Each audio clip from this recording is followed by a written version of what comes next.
Карл Густав Юнг, когда исследовал тех людей, которые к нему шли, он разделил их на две части – психически больные и психически здоровые. И обнаружил, что психически здоровые очень сильно отличаются по механизмам принятия решений, переработки информации друг от друга. И он разделил их по трем дихотомиям: интроверсия, экстраверсия, сенсорика, интуиция и логика и этика. Потом две женщины американские, значит, добавили сюда рациональность и иррациональность. Их заслуга этих женщин в том, что они выставили на продажу тест, который называется Мейер-Бриггс. Значит, с какой целью они это сделали? Они, понимая значение Юнга, который действительно распределил психически здоровых людей на различные категории, решили сделать тест для того, чтобы определить людей на те профессии, которые больше им подходят. Значит, это было во время Второй мировой войны. Потом, когда шли, уже началась Вьетнамская война, и шли солдаты из Вьетнама, их нужно было в Америке распределить на рабочие места. И эти женщины продали миллионы этих индикаторов. Вот в моей книжке здесь есть сборник различных ученых, которые я собрал вместе, и тут по каждому из 16 типажей, плюс еще мыслители, художники, кинестетики, добавлены другие информационные доминанты, и каждый может как бы понять, какое отличие одного психически здорового человека от другого. Как устроена эта диаграмма? 16 юнговских типажей. Вот женщины добавили. Значит, интроверсия, экстраверсия, интуиция, сенсорика, логика, этика, рациональность и иррациональность добавили две американки. Вот диаграмма. Это я придумал такую диаграмму специально для кино. Здесь все иррациональные типажи, здесь рациональные типажи. Это у нас тут экстраверты, это у нас тут интроверты. Вот в комедии «За двумя зайцами» в главных ролях были два иррациональных типажа. И их играли иррациональные актеры. Микола Яковченко и Маргарита Криницына. Значит, вот смотрите, свинья комедия. Какие узкие направленности, и нет ни одного иррационального типажа. Значит, и таких комедий много. Возьмите «Ржаку», возьмите «Припутни». Это один из примеров применения типологии Юнга для психически здоровых людей. И актеры здесь вообще ни при чем. Непонятно, по каким технологиям значит, предыдущий фильм подбирали актеров, но то, что были какие-то, может быть, интуитивные или другие какие-то мотивы у режиссеров или тех, которые подбирали актеров, что они как бы очень грамотно претензий типологии Юнга к подбору тех актеров нету. А здесь очень большая претензия. Чем больше палитра характеров актеров и характеров персонажей, тем больше перекрывается целевая аудитория. И тем больше должны откликаться зрители на этот фильм. Можно вопрос? Пожалуйста. Скажите, а вот в чем именно проявляется их рациональность и иррациональность как актеров? Да, вот. Это характер человека. Юнг так сказал, что эскиз дается человеку в день рождения. И в течение жизни его можно только рассказывать. Вот человек рождается с априорной информацией в момент дня рождения, с этими информационными доминантами. Рациональность или иррациональность. Ну а как мы можем понять вот по актеру, что он принадлежит туда? Сейчас я закончу, я обязательно расскажу свой путь, как я на это вышел. Сейчас еще несколько файлов, и я остановлюсь очень подробно, наибольшее времени я уделю именно этому вопросу. Значит, где еще я вот выбрал здесь два рабочих места и какие типажи наилучше подходят. Значит, вот фотографии здесь актера я выбрал. Это как бы зона для актеров. Вот главный бухгалтер и няня. Все говорят, что в Киеве нельзя найти хорошую няню, о бухгалтерах я сейчас расскажу. Бухгалтер, самый лучший бухгалтера, с которыми я работал, это рациональный логик, сенсорик, интроверт. Вот он, его типаж находится здесь. Почему не внедряются эти технологии для практически здоровых бухгалтеров? Вот я работал на одной фирме, и первое, что мне дали, второе задание, мне дали проанализировать бухгалтерию. Значит, возглавлял, конечно, учредитель, он не был типажом под бухгалтер, и было там еще 5 человек бухгалтерии. Когда, я говорю, мне надо полчаса с каждым пообщаться. Я пообщался с каждым вот, в конце рабочего дня, и потом дал характеристику. И говорю, вот этот не подходит, вот этот не подходит, вот этот не подходит. Говорит, как мне тогда, значит, учредитель говорит, вот это родственник, ее трогать нельзя. Вот это давно работает, ее трогать нельзя.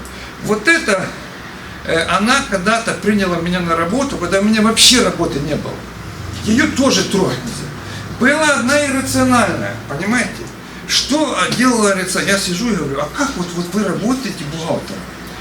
Она говорит, я сижу до 9 вечера. Вот. А кто вам помогает? А мне дали помощника, то есть дали высокооплачиваемого человека, который помогает ей разрулить все вот эти ситуации.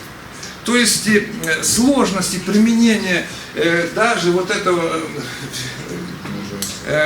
подобрать главного бухгалтера в том, что так у нас сложились отношения подбора персонала, как в кино. В кино, кстати, вы можете посмотреть питчинги Держкино. Я их просмотрел там за несколько дней, они в открытом доступе. Как подбирают актеров. Перед тем, как дать деньги, там 10, 20, 30, 40 миллионов, они выходят и как бы показывают фотографии актеров. И вот показывают 5 актеров, 1 женщина. Там из комиссии говорят, а что у вас такое неравенство? Значит, 5 мужчин и 1 женщина. Вы не переживайте. Там будет жена этого играть, жена этого. То есть никакого как бы методики подбора актер более-менее как бы психологического в Украине не существует. Вот теперь няня. Няня единственное это рациональный этик, сенсорик, интроверт. Это проверено уже как бы на моей практике, что единственный наилучший типаж, значит, няня. Какие риски возникают? В том, что она будет как бы несовместимо. Дальше я покажу вам таблицу интертипных отношений. По интертипным отношениям, допустим, с мамой, папой, там еще там с кем-то. Вот наши президенты. Видите, один президент у нас оказался иррациональным. Виктор Янукович. Кравчук и Кучма, они были с одинаковым типажом. По базовым признакам. Порошенко, вот он Порошенко.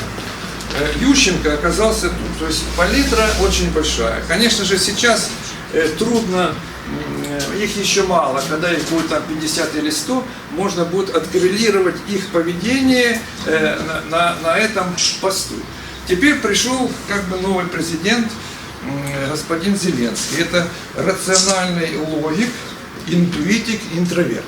А Порошенко у нас рациональный логик, сенсорик, экстраверт. Вот. С кем можно сравнить, допустим, Зеленского? Это и с Гройсманом. Помните, как он пришел на премьер-министра, первые 100 дней что он делал? Анализировал и сделал крупный шаг, поднял в 2 раза зарплату. Сейчас Зеленский тоже сказал, что он будет много анализировать. И он решил распустить Верховную Раду. Когда я смотрю в палитре тех людей, которые по телевидению, то все они практически одинаковые, рациональные логики, интуиты, экстраверты, ну типа Леонида Кравчука и Кучмы. Они все экстраверты, они очень грамотно могут все рассказывать, но в команде Зеленского на сегодняшний день я не отслеживаю тех практик, которые будут внедрять то, что они задумывают, потому что у них инновационные уровни принятия решений. И у Зеленского тоже имеется инновационный уровень принятия решений. И они генерируют вот эти вот идеи, как выходить из ситуации, каждый день по десятки, сотни штук. А необходимы еще люди, которые будут с этим адаптивным уровнем принятия решений, активным и рутинным, которые будут их останавливать, куда-то настраивать и внедрять все это дело в жизнь. Вот есть таблица интерактивных отношений, значит, который составил Лешкаутвиц, ученик Аушры Аутилавовича. Значит, если смотреть, здесь 16 отношений между различными теми 16 типажами, которые сейчас современные, 3 дихотомии Юна и 1 Мейер-Бриггс.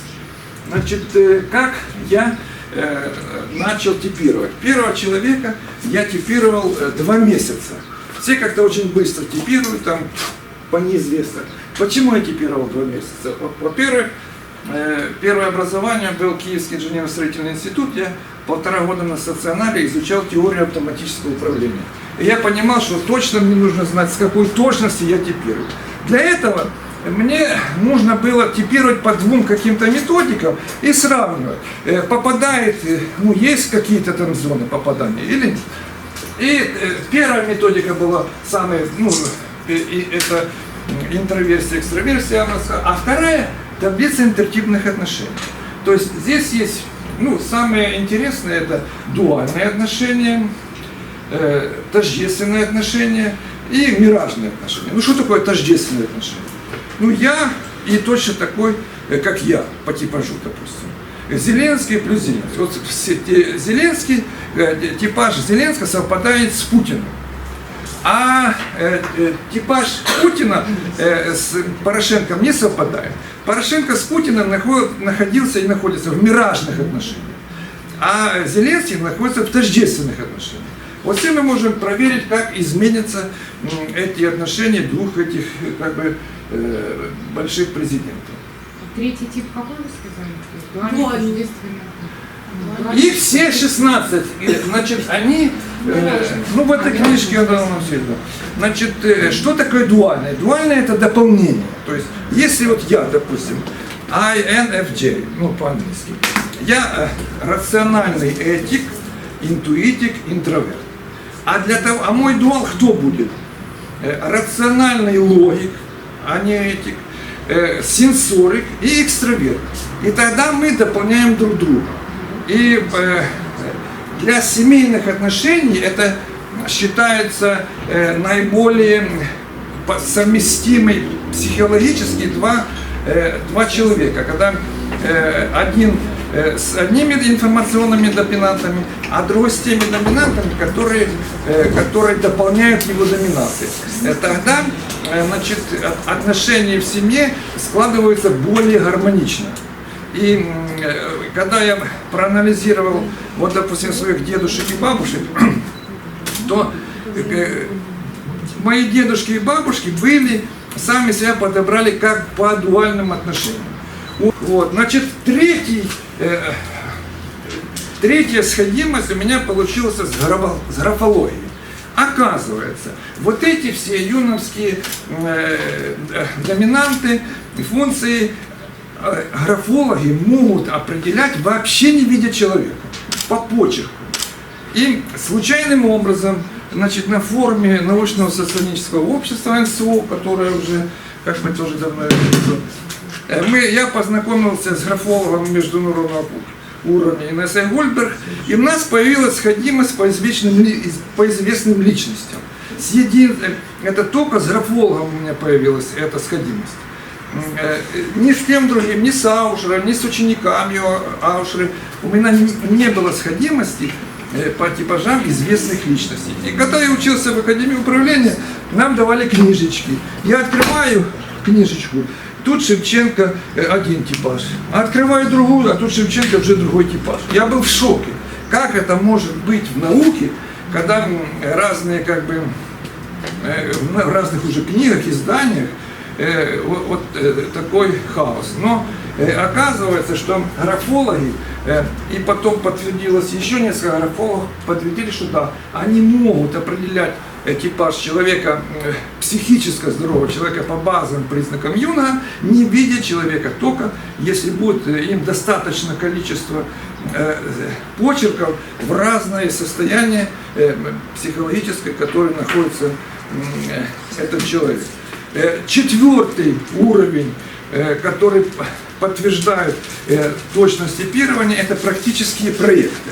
Вот я пришел в одну фирму, какие там сложности. Мне первое задание, значит, секретарь, не могут найти секретаря, референта со знанием английского языка, вот не могут. Поработает 2 недели, увольняется, поработает 2 недели, увольняется. Я спрашиваю учредителей, что должен делать этот секретарь. Она должна внимательно, значит, относиться к VIP-клиентам.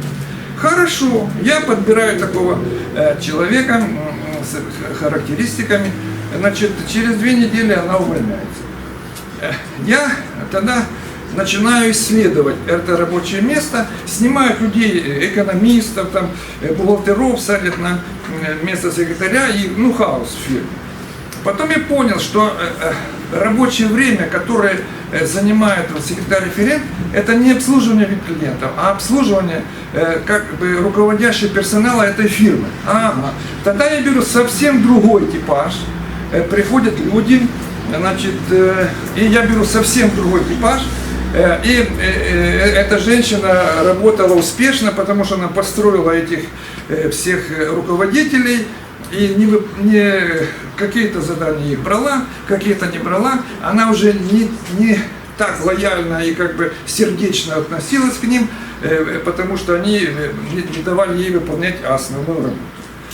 Вот. Какие есть вопросы? Интересно вам это вообще? Интересно. Как бы интересно, но как-то сложно. Вы не представляете, насколько это сложно. И потом я попал значит, на один форум HR-директоров. Значит, он проходился тут в Киеве в 2008 году, по-моему. И выступала одна американка, Ленка на себя называла. Вот она рассказывала, какая она крутая, она по всей Европе подбирает персонал. Как она иначе, она рассказывает, да, вот и у нее есть тест, валидность теста 82%. И что такое подбирать персонал по валидности, по тесту. Дала человек, он ответил на вопросы, это посадить пятиклассник точно скажет, попал этот человек по ответам или не попал. То есть там от HR-специалиста ничего не нужно. Конечно же, все тесты, которые им по определению типажа, валидность их психологических тестов 50%, ну плюс-минус туда-сюда. Вот. Ну, потом она рассказывает, 2 часа рассказывала, как она хорошо работает. Все уже, я ей только задал вопрос про валидность, вот она рассказала. Потом все разошлись, я ей подхожу. А вот типология Юнга, вы употребляете? Не, а чего? Это очень сложно. То есть они понимают там, что да, оно работает, но чтобы как бы выйти на этот уровень, это, ну, во-первых, вот, ну кто сам себя типировал? Я типировал психологов, есть Лига психологов Украины тут в Киеве, и тех людей, которые приходили мне на собеседование. То те люди, которые когда-то изучали психологию, они себя как бы понимали, о чем я говорю, и сами себя определяли гораздо быстрее и лучше, чем те, которые вообще психологию не изучали. Поэтому, если вы хотите пойти на этот путь, как бы по эмоциям определять типаж юнговский, то, конечно же, знание психологии, психодиагностики очень вам помогут. Когда какой метод есть психотерапии в этом вопросе? Когда вы уже точно определяете свой типаж, вы можете понять, ну, то есть протипировать как бы известных людей и посмотреть на их ошибки и на их победы, где у них лучше получается. И вот это единственная как бы психотерапия для психически здоровых людей, которую я отслеживаю в этой типологии. Ну а как нужно определять типаж человека? Значит, вот у вас есть, наберите INFJ, ну, в браузере. У меня интернета нет. Ну, кто INFJ? Значит, в Англии есть фирма ANNG? INFJ. Это я. Ну, на английском языке. Когда вы наберете, там есть английская фирма, которая определяет типажи. Когда я проанализировал их типажи, я понял, что блин, INFJ. Да. Значит, INFJ. Они определяют по... Сейчас я расскажу. Сейчас, дело в том, что... На английском должен быть. Да, на английском. Значит, и там есть, там они берут от $100 за то, что вас будут типировать. Но я сразу скажу, что типируют они, конечно, сейчас все перешли на Мейерс-Бриггс по МВТИ. Но в МВТИ есть свои вопросы, они как бы используют свои вопросы. Вот. И все равно там дают они примеры известных личностей. Когда я просмотрел известных личностей, я с половиной согласился, с половиной нет. То есть те же самые 50% валидности. Поэтому, если вы хотите, можете туда обратиться, там 100, по-моему, или $130, и будете отвечать на вопросы, и будете как бы понимать. Но самое большая терапия – это то, что вы должны понимать, что психически здоровые люди отличаются друг от друга. И это может определить и графология, и индикаторы, и специалисты, которые этим занимаются. И если вы считаете, что вот человек себя ведет так, а не так, и, кстати, ну, я наблюдал людей, когда ну, даже в психбольницу, особенно из иррациональных, родители сдавали в психбольницы, потому что ведет она себя неправильно вообще, с их точки зрения рациональных людей. Хотя она психически здоровая, и работает, и деньги зарабатывает, но даже когда вот в Академии управления персонала читали нам типологию юного соционику, и вот первая лекция была, что в семье есть конфликты, и эти конфликты может объяснить типология юного. Но это больше типология, это соционическая типология. Нет, соционическая типология, вот смотрите, вот тут написано, значит, по модели А. Вот тут если, тут нет ни одной модели А. Тут вот это, если убрать дихотомии 3 Юна и 1 Бриггс, то останется только клеточки. Соционика – это фантастика психологии, которая решила как бы что-то придумать свое, но на этой же самой базе. И я моделью А не пользовался и даже не собираюсь По пользоваться. крайней мере... Я даже квадрами, вот эти первая квадра, вторая, третья, четвертая, квадрами я тоже не пользуюсь. Я пользуюсь уровнем принятия решения. Инновационный, адаптационный, активный и рутинный. Вот они как бы составляют более релевантные, чем вот эти вот квадры. Тем более модель это там вообще диффьюжн. Ну хорошо, смотрите, ну ладно, не будем соционика трогать, возьмем тест Майерс-Бриггс, да? Да. То есть, ну, на сегодняшний момент его эффективность не доказана. То есть он не по сути. Ну, я же говорю, что валидность любого текста и Майерс-Бриггс это 50%. Да, ну вы сказали. Да. Мало того, значит, что, смотрите, я хотел сам сделать свой тест. Я потратил 3 месяца, и шли ко мне люди, и я делал свой тест. И на компьютере. Человек садился на компьютере, классом, а я его так типировал. 50% совпадения, 50%. То есть, ну вот... То есть устойчивый процент это 50, да? Да, значит, я вот теперь уже там где-то с времен НСО лет 20 декларирую свою точность типирования 99-100. Когда у меня появилась корреляция с графологией, вот я декларирую точность типирования 99-100. Потому что я проверяю и по таблице интертипных отношений, и по графологии, и по практическим проектам. Когда, вот, допустим, какие успешные могут быть проекты. Вот уходит какой-то человек, переманивают, дают большую зарплату другая фирма, он уходит. Надо срочно занять место. Значит, если я знаю, какой типаж уходит, если я нахожу точно такой типаж, даже пусть сформированные профессиональные образы менее как бы у него, он сразу включается в работу, потому что информационное психологическое поле то же самое, что у того, что ушел. И это были два у меня таких случая, что все, фирма работает, но они же, они не понимают, что они считают, что так и должно быть. Понимаете? То, когда приходит другой типаж и начинается раскардаш, это плохо. А когда попадается точно, это никак вообще. Вот такая философия собственников и как бы уровня менеджмента на сегодняшний день в Украине. Ну, сложно что-то. Я ответил на ваш вопрос, что есть психически здоровые люди, резко отличающиеся друг от друга. Да. Так. Люди вообще отличаются.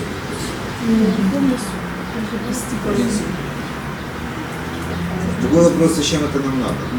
То есть, когда мы... Это как инструмент в там, психотерапии. Да? Не, ну вот смотрите, я привел практический пример с кинематографией. Да. Есть поле, пожалуйста, точно типируйте, подбирайте актеров. Даже если в Киеве начнете подбирать по типологии Юнга, это будет хорошо. Я уже не говорю про главных бухгалтеров.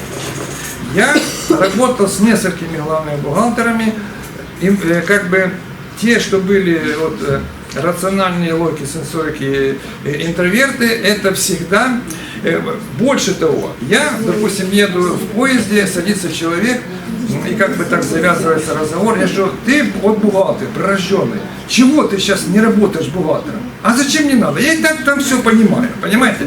Вот человеку нужно куда-то вляпаться в совершенно неподходящее для него рабочее место, создавать всем проблемы, вот, а то, что он легко может делать, это ему не интересно. Так и в семейной жизни. Почему люди не выбирают дуалов? Потому что дуал это дополнение, оно незаметное. Нет, надо что-то такое яркое, которое каждый день тебя, понимаешь, создает стрессы на каждом шагу. О, это хорошо. А то, что дополняет, все, это неинтересно. Вот такая природа психически здоровых людей. Да, а вот интересно, может быть, есть еще, я знаю, что есть вот, в салонике есть такие отношения зеркальные, да? Да, есть зеркальные Вот, отношения. то есть, ну, если можно об этом, расскажите, вот зеркальные. Так как... Значит, смотрите, откуда вообще пошли эти отношения? Значит, часть этих отношений пошло из психотерапии. Я не психотерапевт, и даже вот сегодня я слушал эту лекцию, что Юнг там как-то каким-то образом, вот, и там как психически типа больные там люди. Значит, это взято из психотерапии. Я был записан в библиотеку, вот был студентом, туда я записался, и ходил туда, и там была брошюрка. Брошюрка по психотерапии с этими названиями. И когда я увидел 7 названий, которые попали сюда, я сразу понял, откуда часть этих названий взялась.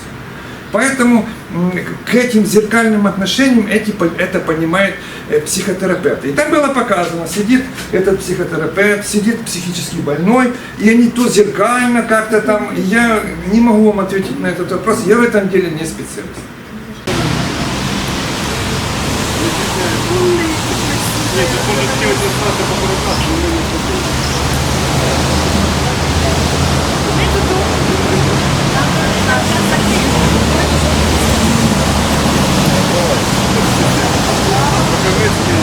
Начинаем.